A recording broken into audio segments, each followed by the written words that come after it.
Hey everyone, I'm going to do some scene reads from the Bones of Wrath Ghosts, which is an ebook and out now, but also features in 3-bone Anthology 3, out now under my middle grade name of TK Wrathbone. And now I'm doing a reading from the Ghosts of Heartland Hospital. How long are you in for? Dunno, the kid said. A week maybe. Tommy muttered. What's your name? He eyed off the boy's Marvel Comics case and bag. David. Cool, you into Marvel? He pointed to the luggage. Yep. Who's your fave? Iron Man. Tommy nodded. Yeah, he's cool. What about you? Don't really have a favourite, but Black Widow is wicked hot. David didn't disagree. She is. Can't believe she hooked up with Hulk. Yeah, what does she see in him? Another boy was wheeled into the room and was set up in bed 3C. Hey, Tommy and David said at the same time. The boy blinked in surprise. Hey? He said slowly. You all right, dude? You look a bit dazed, Tommy asked. He spoke to one of the orderlies. Is he all right? Just sedated, one of them said before leaving the room. Tommy noticed the boy's wide-eyed stare, and a stare that seemed to be staring at no particular thing. He threw a glance at David. We got a druggie here? He flicked his thumb over his shoulder at the boy. A druggie? David asked with a frown. What does that mean? A kid who's on drugs for most of their stay, Tommy said, copping another look at the boy. What's your name? The boy's stare was distant. Hey, Tommy called, waving an arm near the boy. What's your name? The boy blinked and slowly turned his attention to Tommy. What? What's your name? Tommy impatiently repeated. Your name. Michael, the boy said slowly. Michael. Yeah, we get it. Tommy rolled his eyes. I'm Tommy, this is David. Michael, the boy repeated.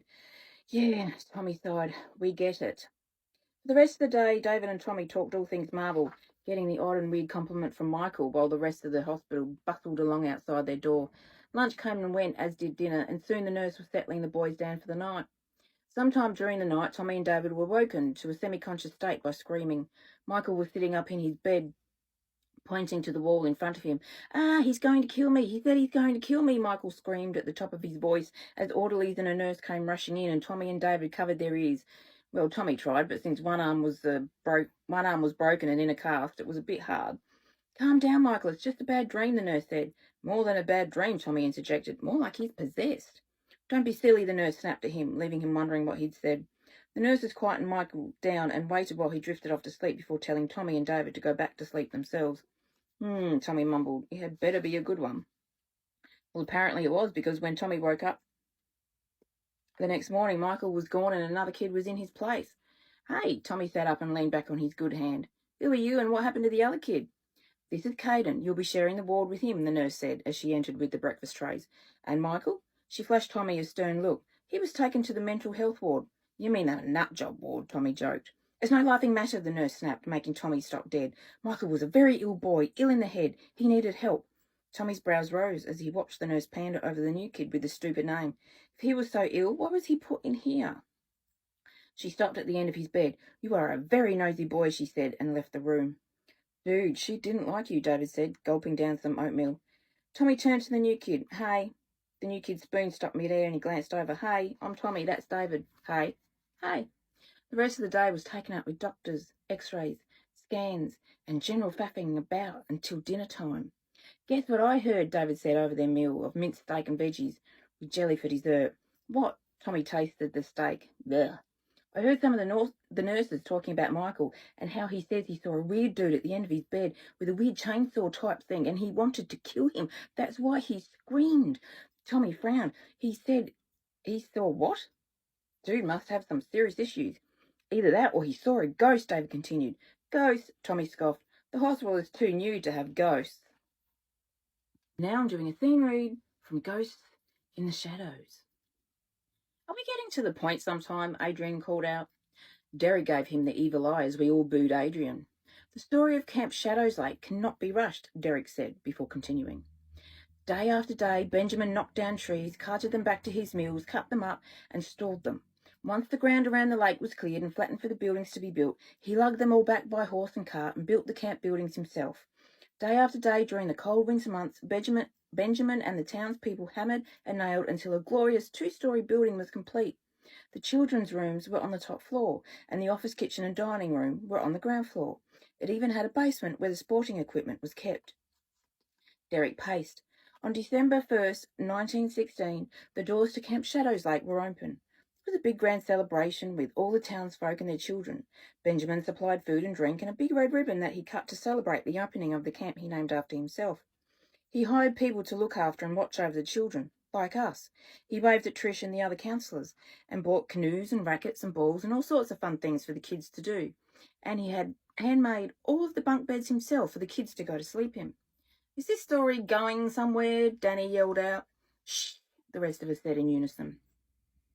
For 3 weeks, the kids came and went. Everyone was happy and the camp was a big success. As Christmas neared, it was announced that on December 23rd it was going to be closed for 2 days and then reopen on the 26th. He paused. Sadly, that was not meant to be. 20 children were staying here on December 22nd, the last night before the last day.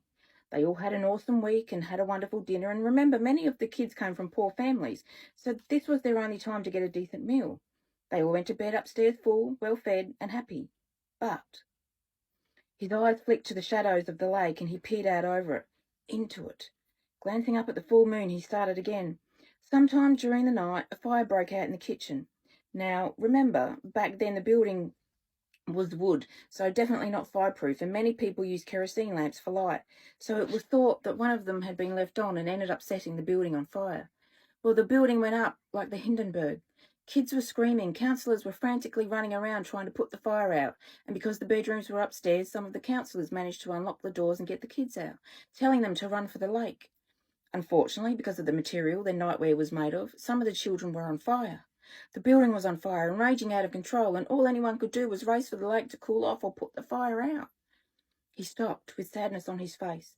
The counsellors tried to put the burning children out, and succeeded, but because some of the children couldn't swim and because of the clothes they were wearing, they couldn't stay afloat.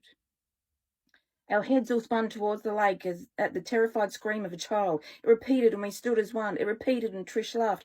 Sorry about that. Just a night bird. Take your seats. We huddled together on our logs and the cries echoed in our ears. And there were some scene reads from the Bones of Wrath Ghosts, available as an ebook or in 3-bone, Anthology 3. Out now under my middle grade name of TK Wrathbone, in large print paperback, trade paperback, hardcase laminate, or dust jacket hardcover, if you prefer print, over an ebook. Out now at all good online bookstores.